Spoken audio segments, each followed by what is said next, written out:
The CDC is holding an emergency meeting next week after reports of extremely rare heart inflammation following doses of the mRNA COVID-19 vaccines. The CDC says it has identified at least 226 cases of myocarditis and pericarditis in people aged 30 and younger who received a Pfizer or Moderna vaccine. It is happening mostly in males. The CDC says the majority of patients with symptoms have recovered. For more on this, I want to bring in Dr. William Schaffner. He's a professor of medicine in the Division of Infectious Diseases at Vanderbilt University School of Medicine. Dr. Schaffner, welcome. Always great to have you on the show. So, explain to us what exactly is happening here in these cases, because it seems as if it's a temporary situation, correct? That most of these patients are then recovering from? Yes, fortunately, that's correct, Tanya.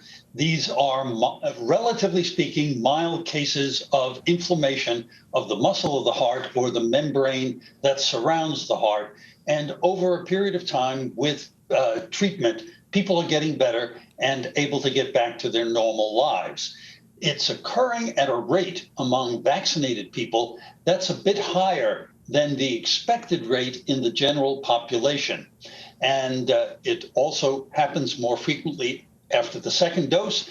And as your lead-in segment said, it occurs more in males than females. So a consideration. But remember, on the other side, you have COVID itself.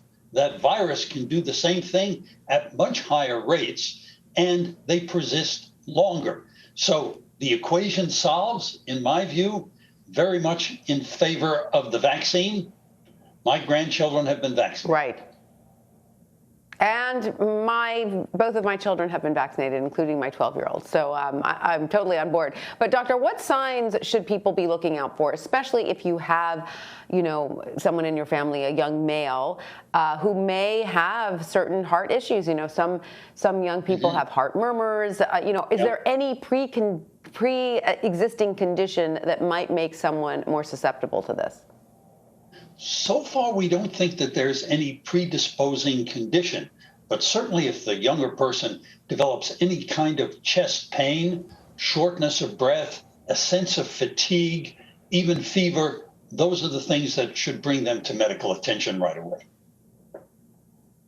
And do doctors have any idea why it seems to be happening more in young men than women? Early days, Tanya. We haven't quite got the answer to that yet. But as they say, we're working on it. We're looking into it, right? And it's good to hear, though, that the concern is not huge because almost everyone has recovered from it. And like you said, the numbers are still small enough that, the concern of getting COVID is more than the concern over this potential reaction.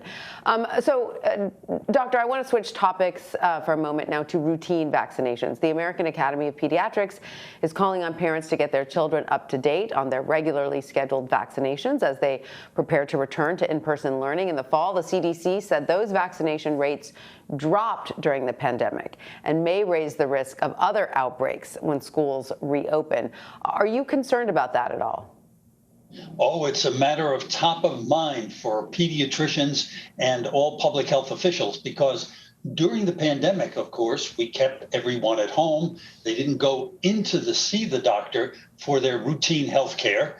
And although they may have had telemedicine, we haven't figured out how to vaccinate through the computer yet. You actually have to show up and roll up your sleeve.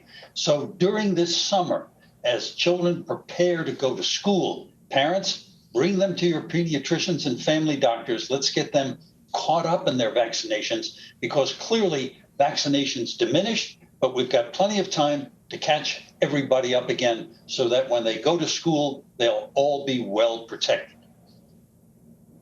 And where does the research now stand for vaccinating children from 6 months to 12 years? I know that the studies are ongoing, and they're looking at everything from dosage levels to whether you should have 1 or 2 doses of the vaccine. So it's a little bit more complicated, I understand, for that age group. But where does the research now stand? Well, I'm so glad you're interested. As are many other parents. When can I get my younger children vaccinated?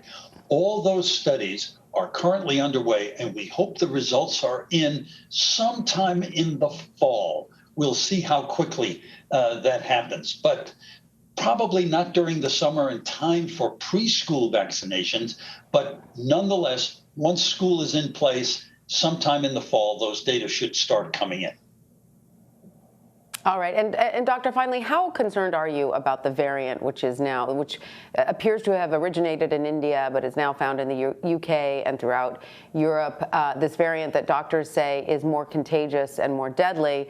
How concerned are you about that variant making its way to the unvaccinated populations here in the U.S.?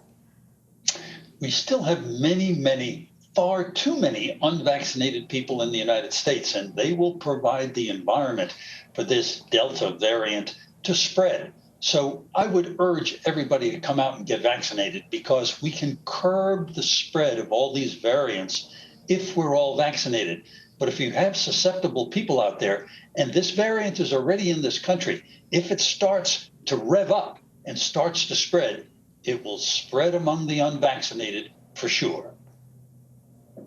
All right. Well, Dr. William Schaffner, thank you so much for joining us. We always appreciate your expertise. My pleasure.